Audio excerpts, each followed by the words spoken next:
हरे हम हरे हम हरे हम हरे हम हरे हम हरे हम हरे हम हरे हम हरे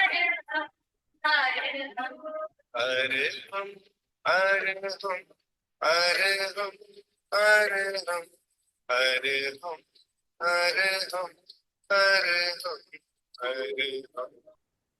परम पावन परम आराध्य प्रातः स्मरणीय आचार्य श्री महाश्रमण जी के चरणों में सत सत नमन करते हुए हम आज सुबह का सेशन प्रारंभ कर रहे हैं।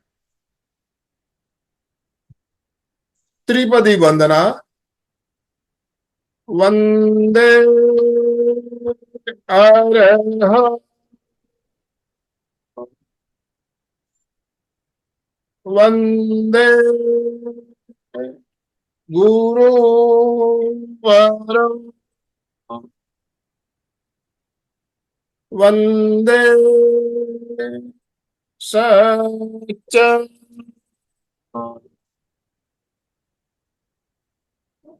सभी साधक साधिकाओं को जय जिनेन्द्र, सुप्रभात, गुड मॉर्निंग। सभी को गुड मॉर्निंग। ओम अरहम ओम अरहम। बंधुओं और बहनों, आज शुक्रवार का दिन, और जैसा कि आप सब जानते हैं शुक्रवार की हमारी श्रृंखला जो चल रही है उसके अंतर्गत पिछले सप्ताह हमने प्रेक्षा, ध्यान और प्राणायाम इस विषय पर हमने चर्चा की थी। उसका आध्यात्मिक पक्ष क्या है हमने जाना था। आज हम इसका वैज्ञानिक पक्ष क्या है इसके बारे में जानेंगे। तो हमारे साथ मंजू जी शिपानी कोलकाता से हमारे साथ जुड़ चुकी है। तो मैं ज्यादा समय ना लेते हुए अब मैं मंच मंजू जी को समर्पित करता हूं। आप सभी भाई बहनों से निवेदन, कृपया दोनों हाथ ऊपर करते हुए ओम अरहम की ध्वनि के साथ मंजू जी का स्वागत कीजिए। मंजू जी, आपका वेलकम, बहुत बहुत स्वागत, अभिनंदन। Yes, over to you. वंदे वंदे गुरुवरम वंदे सच्चम। प्राण, वो जीवनी शक्ति, वो जीवनी ऊर्जा जो हमारे जीवन को चलाती है। प्राण निकल गए, खेल खत्म। तो हमने आध्यात्मिक दृष्टि से जाना कि प्राण क्या है। आत्मा की शक्ति है, वो शक्ति जो पुद्गल यानी शरीर के साथ मिलकर अपना काम कर रही है। शरीर को चलाने वाली शक्ति वो है प्राण। लेकिन विज्ञान तो किसी आत्मा को मानता ही नहीं, और इसलिए हमें प्राण को वैज्ञानिक दृष्टिकोण से भी समझना है। यद्यपि जो आध्यात्मिक प्राण है वो वैज्ञानिक प्राण नहीं है, लेकिन जो वैज्ञानिक प्राण बताया गया है वो क्या है, उस आत्मा रूपी प्राण को कार्य करने की रूप में परिवर्तित करने की क्षमता रखता है। न शुद्ध आत्मा कोई काम करती है, न ही अकेले पदार्थ हमारे लिए उपयोगी हो सकते हैं। पदार्थ का अपना स्वभाव है निरंतर परिणमन, निरंतर गलन मिलन। जो जैन दर्शन पढ़ते हैं उन्होंने पुद्गल का गुण पढ़ा होगा। पुद्गल यानी पदार्थ, पदार्थ जिसका स्वभाव ही क्या है, गलन मिलन, टूटता है, जुड़ता है, टूटता है, जुड़ता है, नए नए रूप में बनता रहता है अपने आप। जरूरत नहीं है कि उसे कोई व्यक्ति या कोई आत्मा या कोई जीव उसको बनाए, स्वयं उसका स्वभाव ही है वो। अगर उसका स्वभाव नहीं होता ना, तो आत्मा में भी ये शक्ति नहीं थी कि वो उसको बदल पाती। इस संसार के जितने भी पदार्थ हैं, जैन दर्शन कहता है 6 पदार्थों से ये संसार बना है। धर्मास्तिकाय, अधर्मास्तिकाय, आकाशास्तिकाय, काल, पुद्गल और जीव यानी आत्मा। इन 6 द्रव्यों से निर्मित ये लोक है, और हर पदार्थ अपने रूप में ही अवस्थित है। कभी भी एक पदार्थ दूसरे में नहीं बदलता है। न आत्मा कभी पदार्थ बन सकती है, न ही पदार्थ कभी आत्मा बनेंगी। बाकी के भी जो 4 है, आकाश, काल, धर्म, अधर्म, ये सारे अजीब तत्व हैं, लेकिन सब अपने अपने ही रूप में स्थित रहते हैं। लेकिन ये सारे के सारे पदार्थ निरंतर परिणमित होते रहते हैं। बाकी चार काल को हम जानते हैं, समय है, जो बीत गया वो लौट के नहीं आना, जो आया नहीं है वो अभी तक हमें पता नहीं है। Present, live in present, that is काल। तो बात आती है जीव और उद्गत, यानी जीव और अजीव के संयोग से ये जो जीवन चल रहा है। हमने जीव रूपी प्राण के बारे में जाना, अब हम जानेंगे अजीव रूपी प्राण के बारे में, जो वैज्ञानिक कहते हैं, जो विज्ञान के आधार पर है।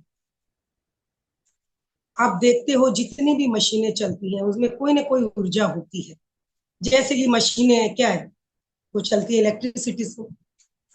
इसके अलावा और भी कई साधन है, पेट्रोल है, पेट्रोल से चलती है गाड़ियां।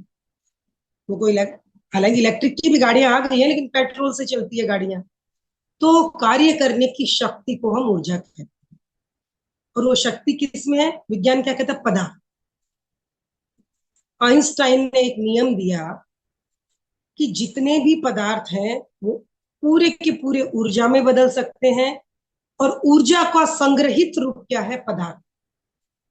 ठीक है, पदार्थ किससे कहते हैं? पदार्थ को परिभाषा करते हैं जो स्थान घेरता है, जिसमें कुछ भार होता है, उसे हम पदार्थ कहते हैं, है ना। और ऊर्जा क्या है? कार्य करने की क्षमता को ऊर्जा कहते हैं।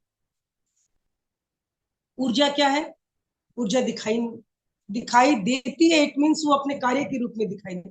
अब मान लीजिए ऊर्जा के रूप में आपको बताना चाहूं, साउंड, लाइट, इलेक्ट्रिसिटी, है ना, मैकेनिकल ऊर्जा, स्टैटिस्टिक ऊर्जा, ठीक है ना, स्थित ऊर्जा, बहुत प्रकार की एनर्जीज हैं। अगर मैं मूल रूप से बोलूं तो लाइट एंड साउंड, प्रकाश, प्रकाश जो है वो एक ऊर्जा ही है। तरंगे आती हैं प्रकाश की, प्रकाश की तरंगों का 49th प्रकंपन, वो ऐसे वेव में चलती है, वो है हमारा रंग। और वही जब और घनीभूत हो जाता है तो आकार ले लेता है। यानी लाइट एनर्जी आकार लेके क्या बना देती है? पदार्थ के रूप में हम देख पाते हैं उसको। हमारी आंखें क्या है?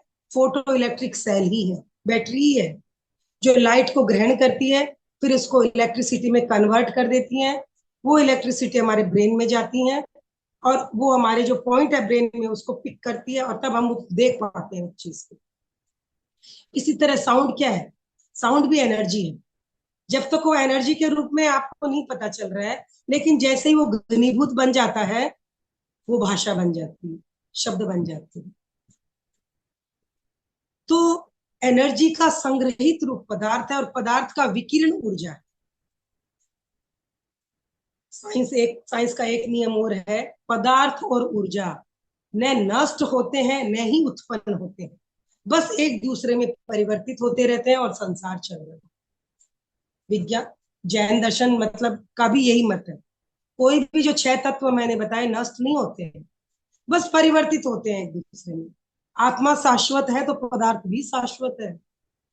हाँ, उनके रंग रूप बदलते हैं। आज हमारे शरीर जिन पुद्गलों से बना है, जिस दिन ये नष्ट होंगे तो ये हमारे साथ नहीं रहे, लेकिन ये क्या है? ये विसर्जित हो गए वातावरण में, किसी दूसरे जीव ने ग्रहण कर ली, किसी दूसरे रूप में आ गए। तो कोई चीज इस लोक में नष्ट नहीं होती है, ये विज्ञान भी कहता है और अद्वैत भी। अब आते हैं कि ये जो प्राण है उसकी संकल्पना क्या है वैज्ञानिक दृष्टि से। विज्ञान कहता है पदार्थ की सबसे छोटी इकाई है अणु, परमाणु, ठीक है ना। उसके भी 3 हिस्से होते हैं, उसमें 3 तरह की चीजें होती है, प्रोटॉन, न्यूट्रॉन और इलेक्ट्रॉन। और वो क्या होते हैं? चार्ज पार्टिकल है, पॉजिटिव, नेगेटिव, है ना। जो आपने कभी बैटरी देखी होगी, सेल यूज करते हैं ना, हर चीज में लगती है सेल। तो आप देखोगे एक तरफ माइनस एक तरफ प्लस लिखा रहता है। तभी आप गौर करोगे तो आपको पता चलेगा। तो ये क्या है? ये चार्ज है, इलेक्ट्रिकली चार्ज है। तो उसमें हमारा जो छोटा सा अणु है उसके भी 3 पार्ट है। बीच में एक केंद्र होता है, उसके चारों तरफ घूमते रहते हैं इलेक्ट्रॉन जो माइनस चार्ज है। उनका भार नेग्लेजिबल, भारहीन समझ लो लगभग होते हैं इलेक्ट्रॉन जो है। और प्रोटॉन है वो पॉजिटिव चार्ज है, जो बीच में केंद्र में रहते हैं। और न्यूट्रॉन न्यूट्रल है। तो ये जो इलेक्ट्रॉन बाहर घूमते रहते हैं एटम के चारों तरफ, ये इलेक्ट्रॉन क्या करते हैं? इतने ये कभी दूसरे से मिल जाते हैं, कभी दूसरे को अपने साथ जोड़ लेते हैं, इस तरह ये खेल चलता रहता है। पर क्या होता है, नेगेटिव पॉजिटिव चार्ज होती रहती है। ये जो इलेक्ट्रॉन है, ये कभी कभी फ्री केवल इलेक्ट्रॉन ही मूव करते हैं एक सीधी रेखा में। ऐसी स्थिति में वो क्या हो जाता है, इलेक्ट्रिसिटी का निर्माण कर देते हैं। इलेक्ट्रिसिटी, जी हाँ, वो इलेक्ट्रिसिटी जो आपके वायर्स में चल रही है, आपके पंखे मशीन सब चला रही हैं, ये एटम का इलेक्ट्रॉन्स पार्ट है जो मूव करते हैं एक सीधी रेखा। हमारे शरीर में भी इलेक्ट्रिसिटी है, बिल्कुल इलेक्ट्रिसिटी है। हमारे शरीर के कुछ कुछ अंग अपने आप इलेक्ट्रिसिटी जनरेट करते हैं, जैसे कि हार्ट है, हार्ट पंप करता है ना, वो अपनी इलेक्ट्रिसिटी स्वयं जनरेट करता है, वो किसी का मोहताज नहीं है, उसको अपनी इलेक्ट्रिसिटी स्वयं करता है और उसी इलेक्ट्रिसिटी से उसका पंप चलता रहता है। हमारा ब्रेन अपने आप इलेक्ट्रिसिटी करता है, ब्रेन 10 से 23 वाट तक इलेक्ट्रिसिटी प्रोड्यूस करता है हमारे दिन में, जिससे आप एक बल्ब जला सकते हैं।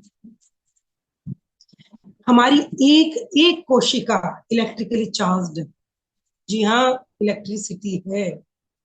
अगर ये इलेक्ट्रिसिटी नहीं हो तो क्या होगा, हमारे शरीर में जो मैसेज जाते हैं ना, आपने देखा, कुछ अच्छा लगा, आपने सुना, देखा, ये जो कुछ भी आप कर रहे हो, ये ब्रेन आपका ऑर्डर कर रहा है। और ये ब्रेन कैसे काम कर रहा है, नर्व्स, बहुत सारी धागे की जैसी सफेद सफेद बहुत सारी धागे जैसी रचनाएं पूरे शरीर में बिखरी पड़ी हैं जो ब्रेन से कनेक्टेड है या हमारे स्पाइनल कॉर्ड से कनेक्टेड है। इनमें कैसे मैसेज जा रहा है, इलेक्ट्रिसिटी के द्वारा। हमारी मांसपेशियां हैं, सब इलेक्ट्रिसिटी से उनके पास मैसेज जा रहा है। और ये इलेक्ट्रिसिटी हमारे अंग जनरेट करते हैं, साथ ही साथ क्या होता है, इसका और उपाय भी है। ये कैसे रिचार्ज होते हैं, क्या ये, it is a very complicated thing. ये हमारा शरीर अपने आप जनरेट तो करता ही है, साथ ही साथ बाहर से भी हम ऊर्जा को ग्रहण करते हैं। और अगर मैं इस इलेक्ट्रिक ऊर्जा की बात करूं, तो इस वातावरण में नेगेटिव चार्ज पार्टिकल्स यानी फ्री इलेक्ट्रॉन्स भरे पड़े हैं। उन नेगेटिव चार्ज पार्टिकल्स को हम ऑक्सीजन के रूप में ग्रहण करते हैं, ऑक्सीजन आयन के रूप में। जब हम उन्हें भीतर ग्रहण करते हैं तो हमारे वो भीतर जो इलेक्ट्रिसिटी है, काम करते करते हम थक जाते हैं, इम्बैलेंस होता है, उन सबको क्या करती है, वो वापिस चार्ज कर लेती है। तो ऑक्सीजन केवल खाना पचाने में काम नहीं आती, इसके साथ हम जो ऊर्जा ग्रहण करते हैं, जैविक ऊर्जा, प्राण ऊर्जा, या जो कुछ भी मैं कहना चाहूँ, उससे हमारा शरीर के में जो इलेक्ट्रिसिटी है वो भी चार्ज होती है। उससे हम प्राण की संज्ञा दे सकते हैं।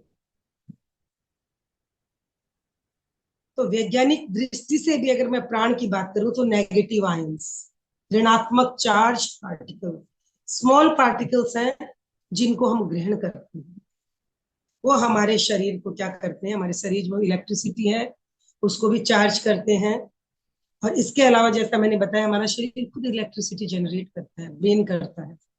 ब्रेन के बीचों बीच एक स्थान है जहां वो इलेक्ट्रिसिटी को जनरेट करता है, हार्ट करता है, हमारी आईज आंखें करती हैं, हमारी मसल्स में भी इलेक्ट्रिसिटी का खेल होता रहता है। नाइट्रोजन सोडियम पंप करके समथिंग चीजें होती हैं, it is a very complicated thing. मैं पूरी केमिस्ट्री पे नहीं जाना चाहूंगी, फिजिक्स केमिस्ट्री पे। लेकिन ये जो नेगेटिव है, ये पदार्थ की ही चीज है पूरी। जैसा कि मैंने कहा, हर पदार्थ की इकाई एटम है, और एटम में इलेक्ट्रॉन, प्रोटॉन, न्यूट्रॉन होते हैं, और ये इलेक्ट्रॉन नेगेटिव चार्ज पार्टिकल्स हैं, जिनको मैं प्राण ऊर्जा का नाम दे सकती हूँ। तो ये हमारी हुई वैज्ञानिकता, कि वैज्ञानिक दृष्टि से हम कैसे कहें कि प्राण है। और देखिए हम क्या करते हैं, हम ले रहे हैं, वापस भी तो विसर्जित कर रहे हैं। ये तो है नहीं कि हमने लेके रख ली है सारी चीजें, नहीं, ब्रीद इन ब्रीद आउट चलता रहता है। भोजन करते हैं, उसको भी हम निष्कासित करते रहते हैं। सोचिए, प्राण ऊर्जा हम ले रहे हैं, आपकी आंखों ने लाइट एनर्जी को लिया, इलेक्ट्रिसिटी के द्वारा आपने क्या किया, उस आकार को देख लिया। तो ये ऊर्जा का लेन देन, ये ऊर्जा के द्वारा रिचार्ज होना। और वातावरण में जो नेगेटिव पार्टिकल्स है, हम क्या करते हैं, तो न्यूट्रल हमने छोड़ दिया, हमने नेगेटिव आयंस लिए, अब वातावरण उनको कैसे रिचार्ज करता है। बाहर वातावरण में भी ऑटोमेटिक नेचुरल पद्धति है जिससे कि वो जो इलेक्ट्रॉन है, ऋणात्मक जो आयंस है, वो रिचार्ज होते रहते हैं। कैसे, बिजली चमकती है, चमकती है ना, बिजली चमकती है, ये बिजली का चमकना क्या करता है, हम ज्यादा छोटे पार्टिकल्स लेते हैं, क्या होता है आकाश में जब डस्ट रहता है ना, तो बहुत सारे नेगेटिव पार्टिकल्स जुड़ के एक बड़ा ऋणात्मक पिंड बनाते हैं, वो हमारे उपयोग का नहीं है, बिल्कुल उपयोग का नहीं आता है वो हमारे। वो क्या करता है, ये जो वातावरण में एक्टिवनेस है उसको कम कर देता है। हम कहते हैं ना पोल्यूशन हो गया, सांस लेने में तकलीफ होती है, क्यों? क्योंकि जो नेगेटिव चार्ज स्मॉल पार्टिकल्स हैं वो डस्ट की वजह से क्या हो गए हैं, बड़े बड़े झुंड बन गए और वो हम लेने में समर्थ नहीं हैं। तो ये सारी चीजें कैसे साफ होती है, आप देखोगे जैसे ही बारिश आती है आकाश साफ हो जाता है, धूल और मिट्टी है वो साफ हो जाती है। इसके अलावा सूर्य की किरणें, सूर्य की किरणों से भी ये काम होता है। तीसरी जो चीज है वो मैं कह सकती हूँ कि आकाश में अनेक विकिरण होते रहते हैं, अनेक सारे जो पिंड है उनसे तरह तरह के विकिरण होते हैं। ये पृथ्वी तो नहीं है प्लेनेट, और इतने सारे ग्रह नक्षत्र हैं उन सबसे भी विकिरण होते रहते हैं। ये सारे विकिरण भी क्या करते हैं, नेगेटिव जो ऋणात्मक पार्टिकल्स हैं उनको रिचार्ज करने में हेल्प करते हैं। हमारी धरती से भी कितने विकिरण निकलते हैं। तो ये सारी चीजें मिलके हमारे आसपास के जो हमारा वातावरण है उसमें जो ऋणात्मक आयन है, नेगेटिव आयन्स हैं, उनको वापस रिचार्ज करते हैं और वापस हम लेते हैं। तो ये जो क्या है ना, साइकिल चलता रहता है। ठीक है, पदार्थ पदार्थ की जो ऊर्जा है, आज सोचिए अगर पदार्थ नहीं होते तो क्या ये संसार चलता? आत्मा कैसे अपने आप को प्रकट करती? वैदिक दर्शनों में कहा जाता है कि भगवान ने अपनी शक्ति को दिखाने के लिए सृष्टि की रचना की है ना। जैन दर्शन ऐसा नहीं मानता है कि भगवान ने सृष्टि बनाई है। तो इसको अगर मैं दूसरे दृष्टिकोण से कहना चाहूँ कि आत्मा में अनंत ज्ञान, अनंत शक्ति, अनंत आनंद है, उसको प्रकट कैसे करेगी? आत्मा अपने आप में अरूपी है, उसे अपनी शक्तियां प्रकट करने के लिए पदार्थ चाहिए। पदार्थ सापेक्ष है, उसकी अपनी शक्तियां प्रकट करना, अपना ज्ञान प्रकट करना, अपना आनंद प्रकट करना। मैं और सोचिए अगर संसार में खाली पदार्थ ही हो, आत्मा होती ही नहीं, कौन जानता क्या हो रहा है? पदार्थ में शक्ति थी परिणमन की, वो स्वतः ही कुछ ना कुछ बन जाता, क्या उपयोग था उसका? कौन जानता उसको, है ना। तो पदार्थ दोनों तरह से बदलता है, स्वतः भी परिवर्तित होता रहता है, और आत्मा यानी जीव के हेल्प से भी। हमने जितनी भी चीजें अपने उपयोग में बनाई, हमने अपनी बुद्धि से बनाई है। ये हमारे ऐसे काम में आएगी, हम इसको इस तरह से बदल दें पदार्थ को। हमने मशीनें बनाई, लोहा था, प्रकृति में लोहा पड़ा था, लेकिन हमने उसे क्या किया, मशीनें बनाई, शस्त्र बनाए, अपनी जरूरत की चीजें बनाई।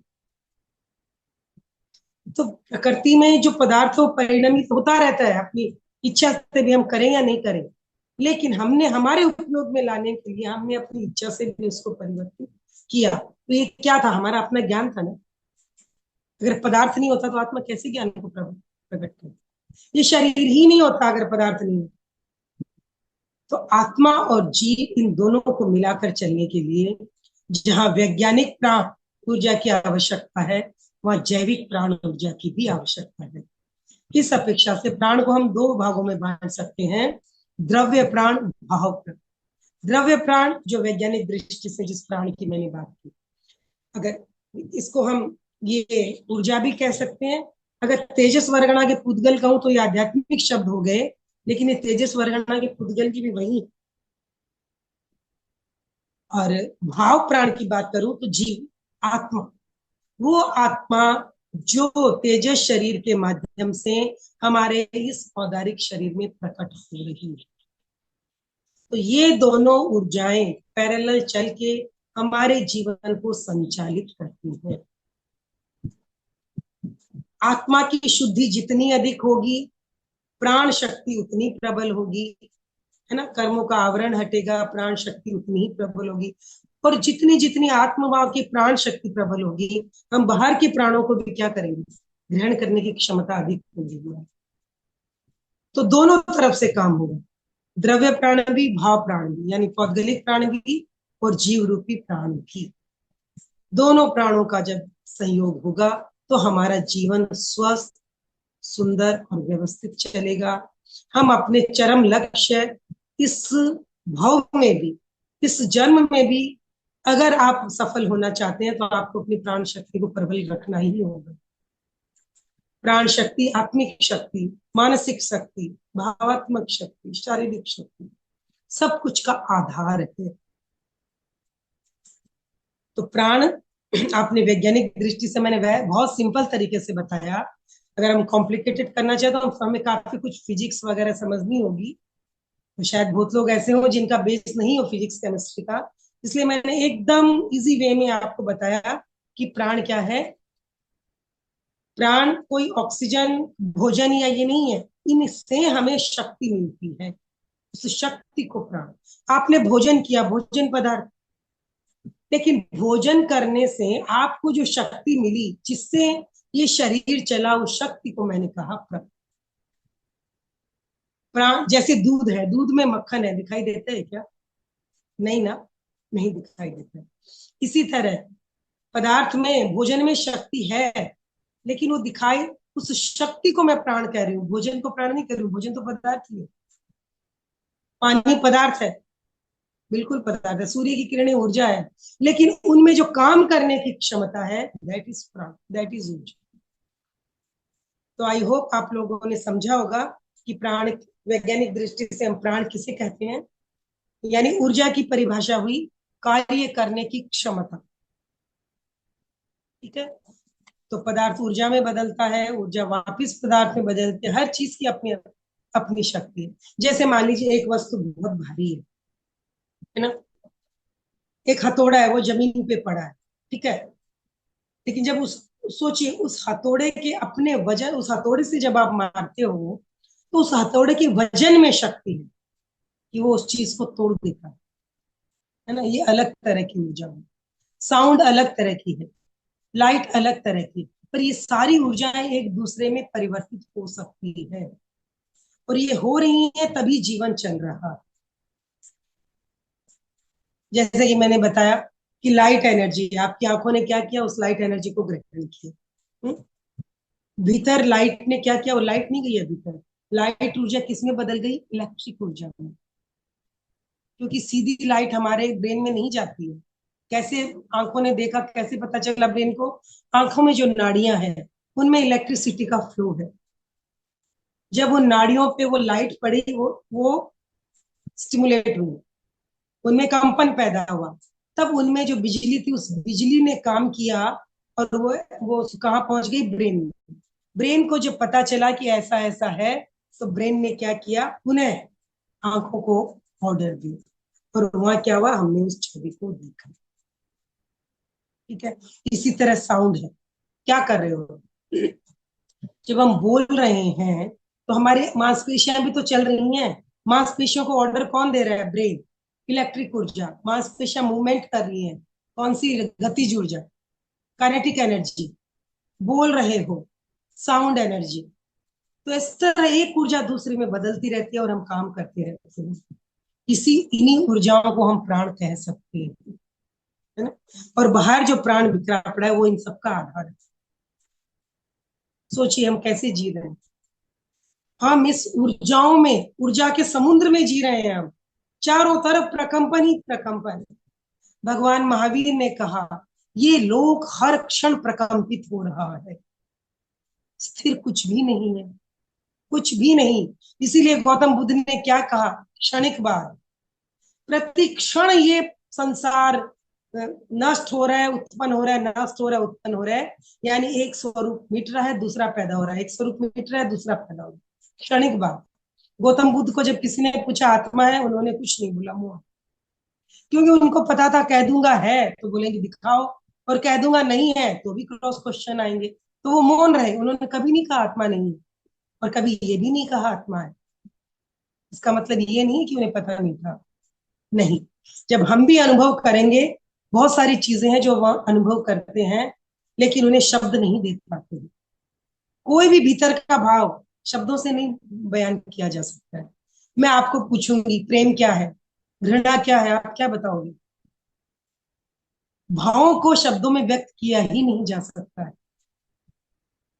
उन्हें हमें उदाहरण से ही समझा सकते हैं कि मैं तुमसे प्रेम करती हूँ, क्यों, क्योंकि मैं तुम्हारे लिए ये करती हूँ, वो करती हूँ, वो करती हूँ। प्रेम क्या है, कोई परिभाषा नहीं, वो भीतर के भाव है। मैं तुम्हें नापसंद करती हूँ, घृणा करती हूँ, क्यों? क्योंकि तुम्हारी ये चीज मुझे अच्छी नहीं लगती, वो अच्छी नहीं लगती, तुम ऐसे हो, तुम वैसे हो। पर इसमें घृणा क्या है, ये कहाँ हुआ? इसकी तो कोई व्याख्या नहीं हुई। तो भीतर के आंतरिक भाव कभी भी शब्दों में बताए नहीं जा सकते। तो आत्मा क्या है? भाव है। भाव। हम बाहर जो प्रकट हो रहा है उसको शब्दों में व्यक्त कर सकते हैं, भीतर के भावों को हम कभी भी नहीं बता सकते। कोई आपसे पूछे आप कितना प्रेम करते हो, इतना इतना इतना कितना, कोई हमारे पास जवाब नहीं है। कोई बैरोमीटर नहीं है, कोई इंस्ट्रूमेंट नहीं जिससे नाप के बताए, कोई शब्द नहीं है बताने के लिए कितना कितना कितना। तो जो ऊर्जा है, एक हो गई आत्मा की ऊर्जा, जिस जो क्या जानती है, उस ऊर्जा का क्या काम है? ऊर्जा है। देखिए आत्मा ऊर्जा है। क्यों? हमने ऊर्जा की क्या परिभाषा की? जिसको जिसमें कार्य करने की क्षमता है, और जो एक से दूसरे में बदलती रहती है। ये दो गुण है, जो न नष्ट होती है न पैदा होती है, बल्कि बदलती है। क्या आत्मा में ये सारे गुण हैं? क्यों मैं आत्मा को ऊर्जा के रूप में स्वीकार करूं? बिल्कुल ये गुण आत्मा में। विज्ञान कहता है ना ऊर्जा में कार्य करने की शक्ति है, तो आत्मा में भी कार्य करने की शक्ति है। बिल्कुल है। वो जानती है, अनुभव करती है, और उसके ज्ञान से ये सारा संसार क्या हुआ, हमने बदल डाला। दूसरा, आत्मा हर क्षण बदलती है। कैसे? कैसे? क्या हर समय आपके भाव नहीं बदलते? ईच एंड एवरी मोमेंट आपके भाव बदलते रहते हैं, बदलते रहते हैं। जो आप एक क्षण पहले थे वो अभी नहीं, ये क्षण भी गुजर जाएगा, खत्म, नया क्षण आ जाएगा। तो इस अपेक्षा से आत्मा भी परिणमनशील है। तो आत्मा न नष्ट होती है न उत्पन्न, परिणमन करती है। विज्ञान भी अपनी ऊर्जा के लिए यही कहता है। दूसरा, ऊर्जा में कार्य करने की शक्ति है, आत्मा में भी कार्य करने की शक्ति है। तो आत्मा भी एक ऊर्जा ही है, ऐसी ऊर्जा जिससे जानते हैं और अनुभव करते हैं। हमने उसका नाम दे दिया आत्मा, चेतना, चैतन्य। ठीक है ना? लेकिन पदार्थ की जो ऊर्जाएं हैं वो बहुत तरह की है, बहुत तरह की है, क्योंकि पदार्थ में बहुत सारे अनंत अनंत परिणमन की क्षमता है। आत्मा में अनंत भाव है, अरूपी है, दिखाई नहीं देते, लेकिन पदार्थ है, ये संसार दृश्यमान बना है। कितनी सारी ऊर्जा है, sound, electric, electromagnetic, magnetic, kinetic, stationary, frictional, बहुत सारी तरह तरह की ऊर्जाएं जो हमारे आप कभी जीवन का अवलोकन करोगे ना, हम सारी ऊर्जाएं हम डेली इस्तेमाल करते हैं, सारी किस। तो ये सारी ऊर्जाएं प्राण का ही परिवर्तित रूप है। हम ले रहे हैं, छोड़ रहे हैं, प्रकंपन ही प्रकंपन है, प्रकंपन ही प्रकंपन है चारों तरफ।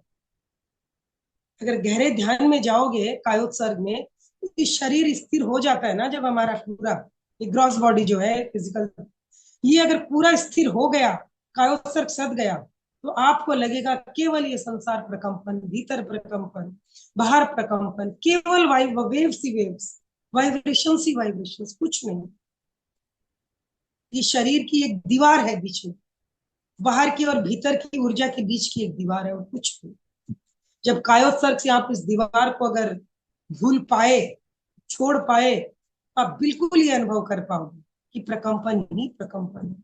ईच एंड एवरी मोमेंट गति कर रहे हैं हम, भीतर भी बाहर। तो आज आपने वैज्ञानिक दृष्टिकोण जाना प्राणायाम का। अब हम ध्यान का प्रयोग करेंगे। चलिए आज हम कायोत्सर्ग ही करते हैं और करते हैं उन प्रकंपनों का अनुभव। ठीक है? जो लेट के करना चाहें, अपने लेटने जितनी स्थान की व्यवस्था कर खड़े हो जाएं। सभी एक बार अपने स्थान पर खड़े हो जाएं, कायोत्सर्ग का संकल्प करेंगे।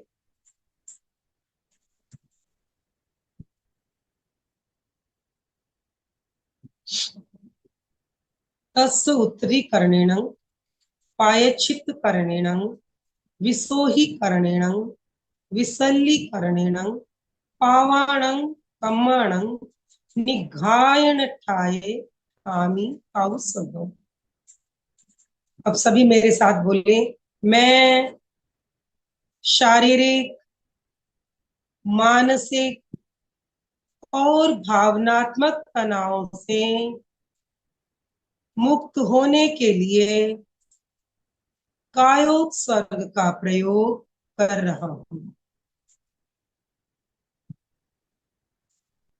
चलिए ताड़ासन करिए, अपने शरीर को खिंचाव दें। जो बैठे हैं बैठ के दे दीजिए, कोई दिक्कत नहीं, खड़े हो खड़े।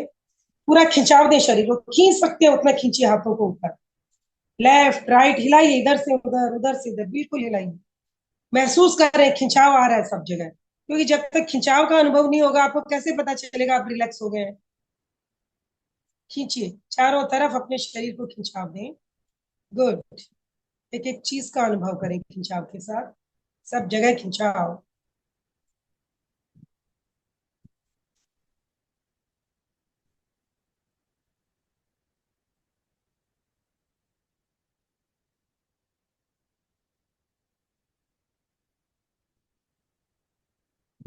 चलिए, जो लेट के करना चाहे पीठ के बल लेट जाएं,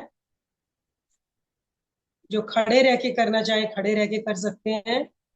दोनों हाथ साथ हल से सटे हुए रहें। दोनों पैरों के बीच 4 से 6 अंगुल का फासला रख के रिलैक्स खड़े हो जाएं एकदम। जो बैठ के करना चाहे ध्यान मुद्रा आसन, जिसमें आप सुखपूर्वक बैठ सकें। जो कुर्सी पर बैठे हैं दोनों पैरों के बीच 4 अंगुल का फासला रखें। दोनों पैरों के बीच, पैरों के नीचे आसन रखें। गर्दन कमर और रीढ़ की हड्डी सीधी रखें। जो लेटे हैं दोनों पैरों के बीच लगभग 1 फुट का फासला, हथेलियां आकाश की ओर खुली हुई।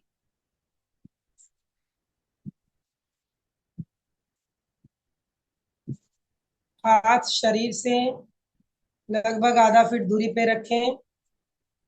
शरीर को ढीला छोड़ दें, बिल्कुल ढीला छोड़ दें। आंखें बिना दबाव दिए कोमलता से बंद।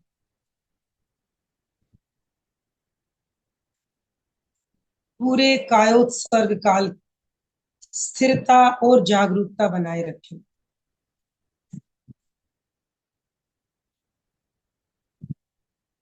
शरीर की स्थिरता को साधें, बिल्कुल प्रतिमा की तरह स्थिर हो जाए शरीर।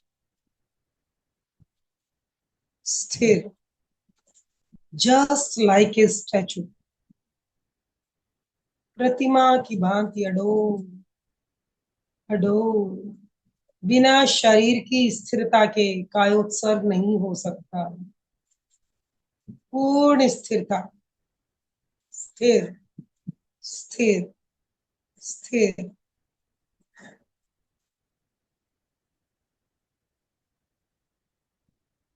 पूरी स्थिरता को साधें। देखें शरीर स्थिर हो गया है एकदम मूर्ति की तरह, चाहे बैठे हो लेटे हो या खड़े हुए हो, पूरी स्थिरता रहे। पूरी स्थिरता, स्थिर। स्वयं से संकल्प करें, अपने शरीर को सुझाव दें कि पूरे कायोत्सर्ग काल तक मेरी सहायता करना, मुझे सहयोग देना, अपनी स्थिरता बनाए रखना। मैं अंतर जगत में प्रवेश करने जा रहा हूँ। मैं अपने सूक्ष्म शरीर को अनुभव करना चाहता हूँ। स्थूल शरीर की चंचलता सूक्ष्म शरीर को अनुभव नहीं करने देगी। पूरी स्थिरता, स्थिर स्थिर स्थिर।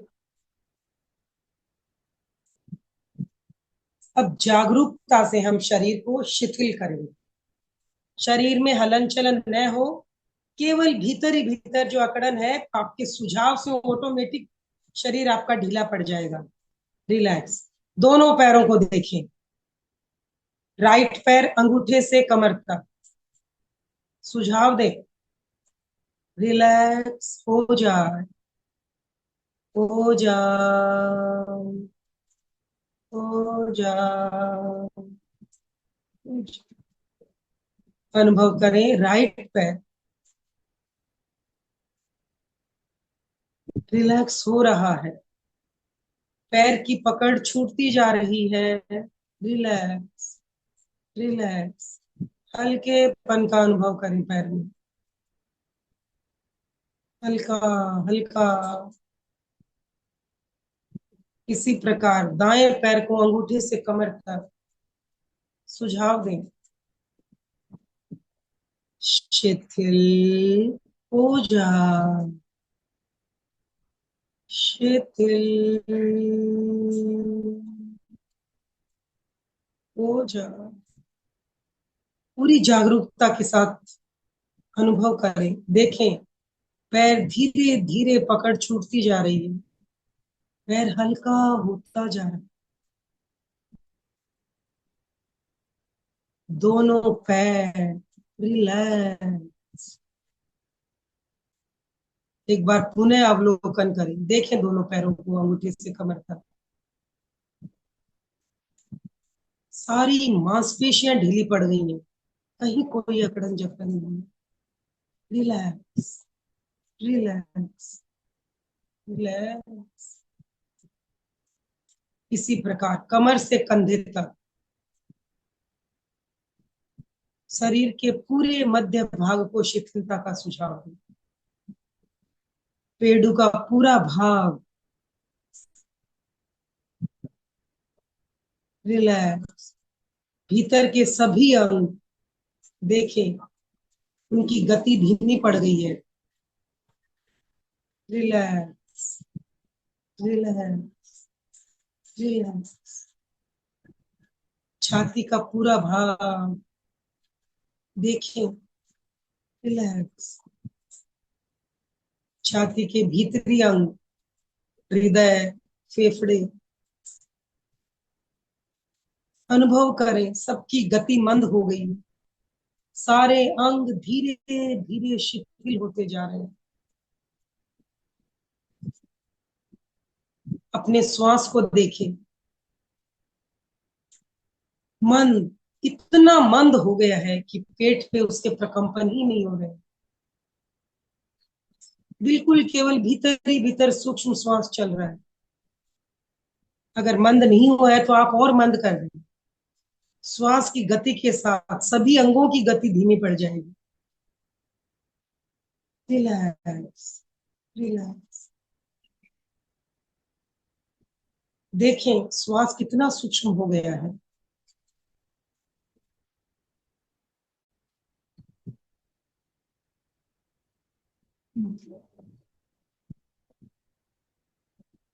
शरीर के भीतर की सारी गतिविधियां मंद हो गई, शिथिल हो गई। पीठ का पूरा भाग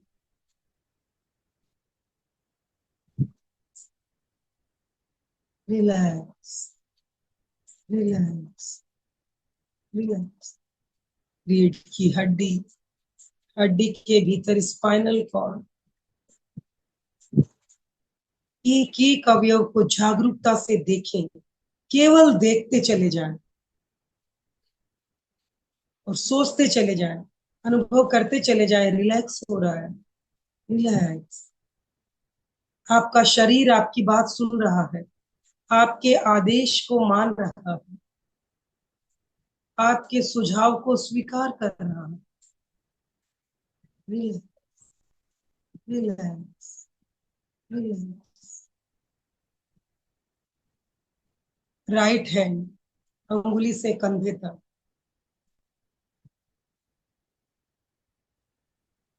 केवल देखते जाएं, अनुभव करते चले जाएं। Relax, relax, relax.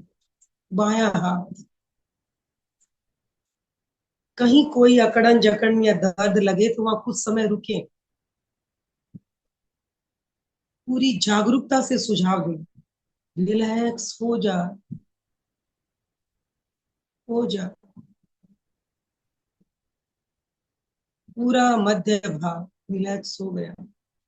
कंधों को विशेष रूप से ढीला करें, सारे खिंचाव को रिलैक्स करें, सारी मांसपेशियां रिलैक्स। गर्दन की सारी मांसपेशियां ढीला छोड़ दें, बिल्कुल ढीली छोड़ दें गर्दन को, बिल्कुल ढीली। आगे पीछे दाएं बाएं जिधर लटकती है लटकने दीजिए, ढीला छोड़ दें। Relax, relax, relax. एक एक मांसपेशी, एक एक मसल को रिलैक्स, रिलैक्स, रिलैक्स। चेहरे का पूरा भार, ठुड्डी, होंठ, दांत, मसूड़े, तालू, जीभ, रिलैक्स। दोनों गाल, दोनों कान, नाक, दोनों आंखें, गला, एक एक अवयव को पूरी जागरूकता से शिथिल करो। शिथिल। चेहरे पे एक मुस्कान लाएं, सारी मांसपेशियां रिलैक्स हो जाएगी। हल्की सी मुस्कान के साथ सारे तनाव विसर्जन। देखें, पैर से सिर तक पूरा शरीर प्रतिमा की भांति स्थिर है, बिल्कुल स्थिर है। कहीं कोई खिंचाव, तनाव या स्ट्रेस नहीं है शरीर में। बिल्कुल ढीला पड़ा हुआ है ये शरीर।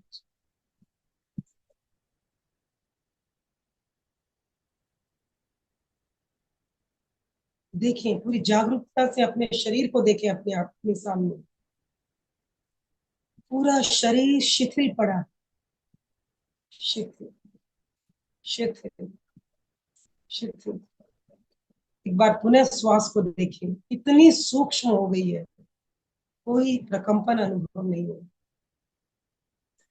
बस अपने होने का एहसास बना रहे, अपने प्रति जागरूक रहे, इसी स्थिति में बने रहे। न विचार, न विकार, न विकल्प, निर्विचार स्थिति, केवल अपने होने का एहसास। बने रहे इसी स्थिति में, बने रहे। अपने भीतर की शांति का अनुभव करें, अपने शांतिपूर्ण होने का एहसास।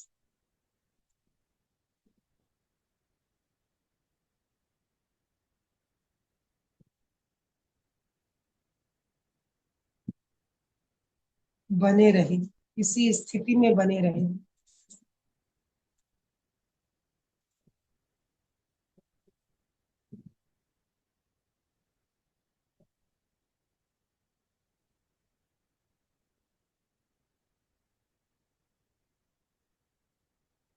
धीरे धीरे शरीर में प्रकंपनों का अनुभव होगा।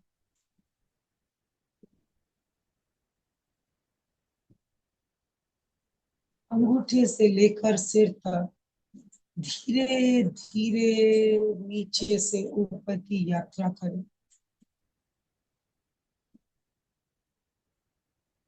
ये स्थूल शरीर छूट गया, तेजस शरीर के प्रकंपन कण कण में व्याप्त हो।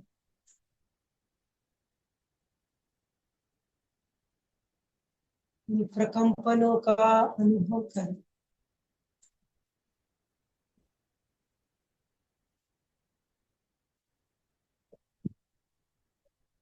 अंगूठे से लेकर सिर तक धीरे धीरे, धीरे धीरे नीचे से ऊपर की ओर जाए।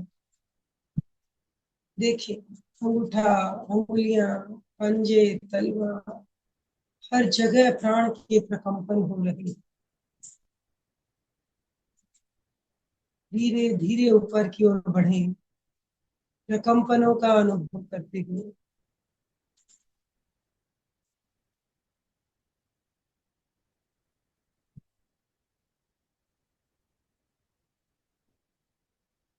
केवल प्रकंपन ही प्रकंपन।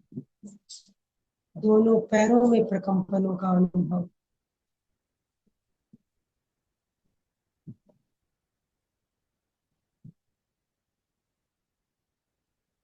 और ऊपर शरीर के मध्य भाग में पूरी जागरूकता, एकाग्रता बनी रहे। शरीर के मध्य भाग में पेड़ों का पूरा भाग, भीतर, पेट के भीतर, तले, अनुभव केवल प्रकंपन ही प्रकंपन, केवल प्रकंपन ही प्रकंपन।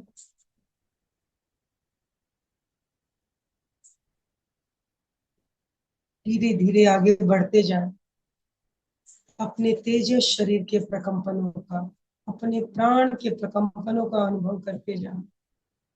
दोनों हाथ,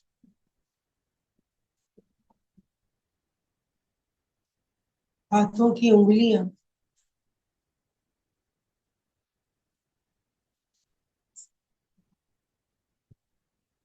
हथेली, कलाई, देखिए बड़े धीरे धीरे उसको केवल प्रकंपन ही प्रकंपन।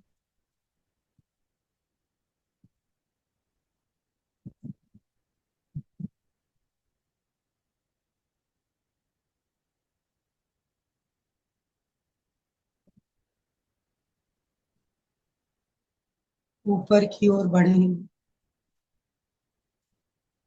गर्दन, गर्दन के भीतर कंठ, स्वरियन, केवल प्रकंपन ही प्रकंपन। पूरा चेहरा, मस्तिष्क,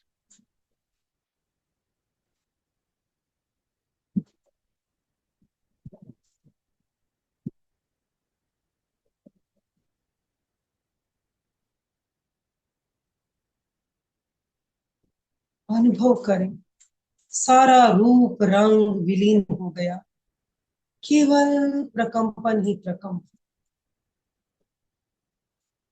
अपने चारों ओर के वातावरण में भी प्रकंपनों का अनुभव, बाहर भीतर केवल प्रकंपन ही प्रकंपन।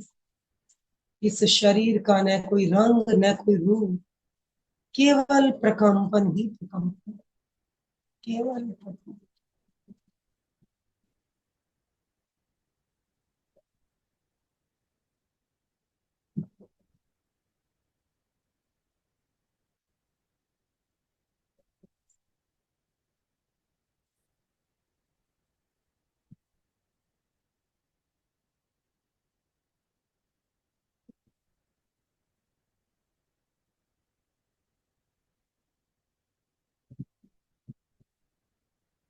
अनुभव करें, मैं भी इस ब्रह्मांड का एक हिस्सा हूँ, स्वयं को इस ब्रह्मांड में विलीन होता महसूस कर।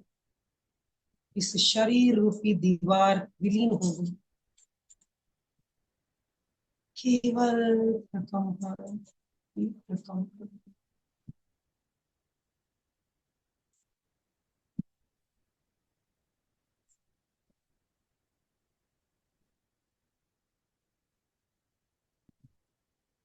केवल प्रकंपन।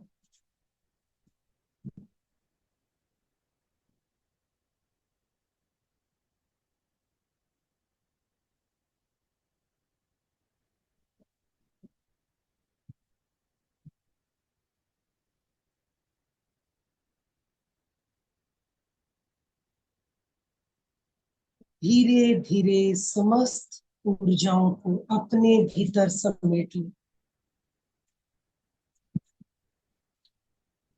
जागरूकता बनी रहे। धीरे धीरे ऊर्जाओं को अपने भीतर समेट,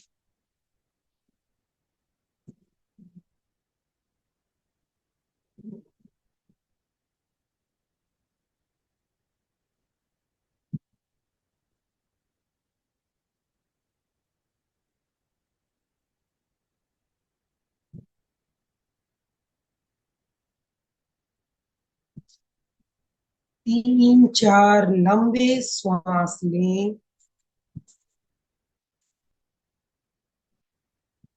अपनी सहज स्थिति में लौट आए।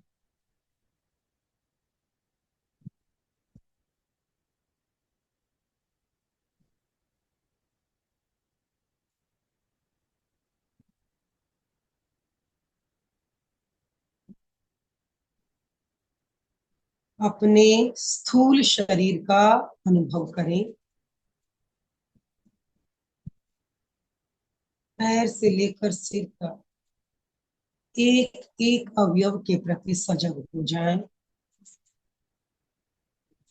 समस्त प्राण ऊर्जा इस स्थूल शरीर में समाहित हो गई है। स्थूल शरीर के प्रति जागरूक बने। पूरे शरीर का अवलोकन करें, पैर से सिर तक, सिर से पैर, एक एक अवयव के प्रति जागरूक बने।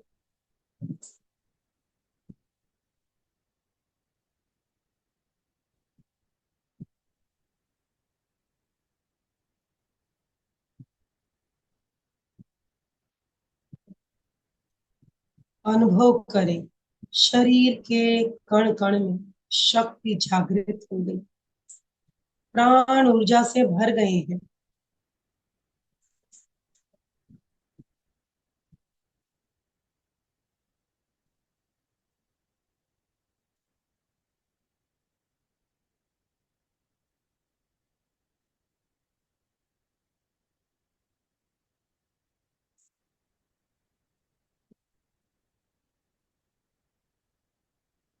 अपने प्रति जागरूक हो जाएं, अपने स्थूल शरीर के प्रति जागरूक हो जाएं। पूरे शरीर में सक्रियता का अनुभव करें। जो लेटे हुए हैं धीरे धीरे बाईं करवट लेते हुए बैठने की मुद्रा में आ जाएं। आंखें बंद ही रहेंगी। जो खड़े हैं वो भी धीरे धीरे बैठ जाएं। आंखें बंद रहे। दोनों हाथ आनंद केंद्र हृदय के पास जुड़े हुए। पूरी तन्मयता से श्रद्धा से शरण सूत्र का उच्चारण करेंगे मेरे साथ। अर्हन्ते शरणं पवज्जामि, सिद्धे शरणं पवज्जामि, साहु शरणं पवज्जामि, केवलीपणतं धम्मं शरणं पवज्जामि। धीरे धीरे वंदनासन में आए। 3 बार सत्य को वंदन करेंगे।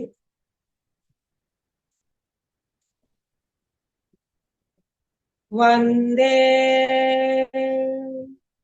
सत्यं, वंदे सत्यं,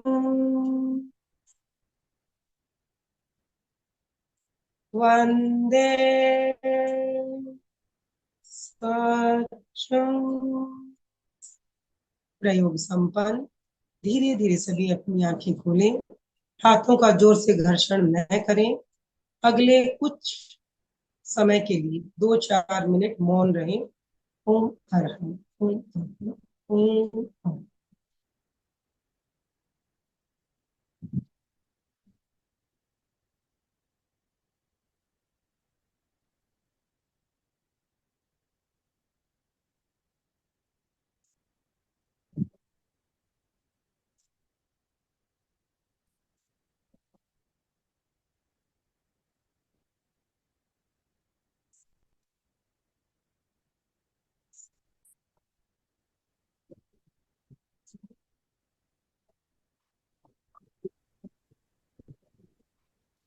आज के सेशन से किसी का कोई प्रश्न है तो अपने आप को अनम्यूट करके आप पूछ सकते हैं।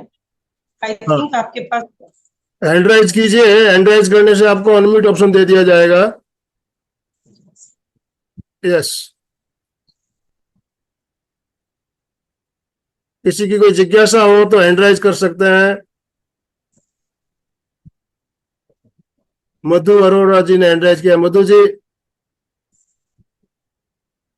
अनम्यूट कीजिए अपने आप को।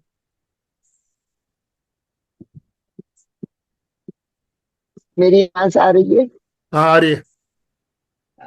ओ मैडम, पहले तो धन्यवाद दूंगी, बहुत अच्छा करवाया। और दूसरा एक प्रश्न पूछना था, क्या कायों से करते हुए ऊर्जा का व्यय होता है? नहीं, ऊर्जा संरक्षित नहीं। होती है, व्यय नहीं होता, क्योंकि हमारी शरीर की सारी क्रियाएं तो हमने रोक दी है, शिथिल कर दी ना, तो पर मिनिमम। जब मैं खड़े होके देखी तो मेरी ये वाली वाइट ड्रेस जो है वो इधर थी, और मैंने अपनी बॉडी को पूरी को देखा, तो ऊपर से जैसे एक लाइट आती है, पर वो एक आई, काफी देर देखा क्योंकि खड़े होके कर रही थी तो अपने को सचेत रखा हुआ था। तो मुझे लगा कि शायद ये एक क्वेश्चन मेरे मन में आया, क्या ऊर्जा का व्यय होता है? नहीं, बाकी ऊर्जा का बहुत व्यय अच्छा नहीं अनुभव होता है। है, बल्कि ऊर्जा संरक्षित होती है, क्योंकि हमारे हम्म, सारी हमने एक्टिविटीज को तो शिथिल कर दिया है ना। बिल्कुल शरीर की ऊर्जा नहीं होती है, प्राण शक्ति जरूर प्रबल होती है, जिसको मैं तो भाव प्राण कहूँ या आत्मिक शक्ति कहूँ, क्योंकि इससे कर्मों की निर्जरा होती है। और क्या होता है, आवरण हटते हैं हमारे, तो आत्मिक बल, आत्मा की ऊर्जा जरूर पावरफुल होती है, लेकिन शरीर की ऊर्जा संरक्षित होती है, व्यय नहीं होती। बिल्कुल। जब हम स्कार्सर करते हैं तो हमारे शरीर में जो प्राण के स्पंदन होते हैं उसकी अनुभूति होने लगती है, बहुत कम हो उसकी जाते हैं, अनुभूति हाँ होने लगती है, एकदम, प्राण के प्रकंपन एकदम हमारे स्लो हो शरीर में। जाते हैं, हम्म। स्लो हो जाते हैं। जी, हार्ट भी ऐसे से चल रहा था, बढ़िया। मतलब फील कर ओम रही अरहम। थी। और किसी को कुछ पूछना हो तो अनम्यूट ऑप्शन दिया जा सकता है, आप हैंड राइज करेंगे।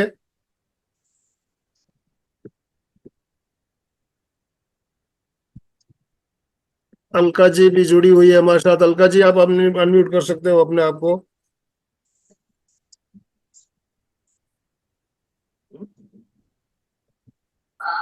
समय थोड़ा ही है हमारे पास, समापन की ओर चले। हाँ, समापन की ओर चले आनंद भाई जी, क्योंकि बोलने जैसा ओम कुछ नहीं, अरहम। बहुत सुंदर प्रयोग, शांत लग रहा है, आनंद के अनुभूति के साथ संपन्नता की ओर, दोनों बहुत हाथ सुंदर। जोड़ते हुए, रीढ़ की हड्डी गर्दन सीधी रखते हुए, आंखों को बिना दबाव दिए कोमलता से बंद रखते हुए मेरे साथ साथ सभी मानसिक उच्चारण करें। मैं चैतन्यमय हूँ, मैं आनंदमय हूँ, मैं शक्तिमय हूँ। मेरे भीतर अनंत चैतन्य का, अनंत आनंद का, अनंत शक्ति का सागर लहरा रहा है। इसका साक्षात्कार करना ही मेरे जीवन का परम लक्ष्य है। हमारा आज का दिन मंगलमय हो, आनंदमय हो, शांतिमय हो। इन्हीं शुभ भावनाओं के साथ ओम शांति शांति शांति। कृतज्ञोस्मि, हम सब गुरुदेव के आभारी हैं। कृतज्ञोस्मि, हम सब गुरुदेव के आभारी। बहुत बहुत धन्यवाद सभी भाई बहनों का, जो भी भाई बहन हमारे साथ जुड़े सभी का बहुत बहुत धन्यवाद, बहुत बहुत आभार। मंजू जी, आपका भी बहुत बहुत आभार, बहुत बहुत धन्यवाद। अशोक जी, अशोक जी, यस। जय जिनेन्द्र। सभी साधक साधिका एक साथ में उच्चारण करेंगे। फिटनेस का डोज 1 घंटा रोज, 1.5 घंटा, फिटनेस का डोज 1.5 घंटा। 1 घंटा रोज, फिटनेस का डोज 1 घंटा रोज।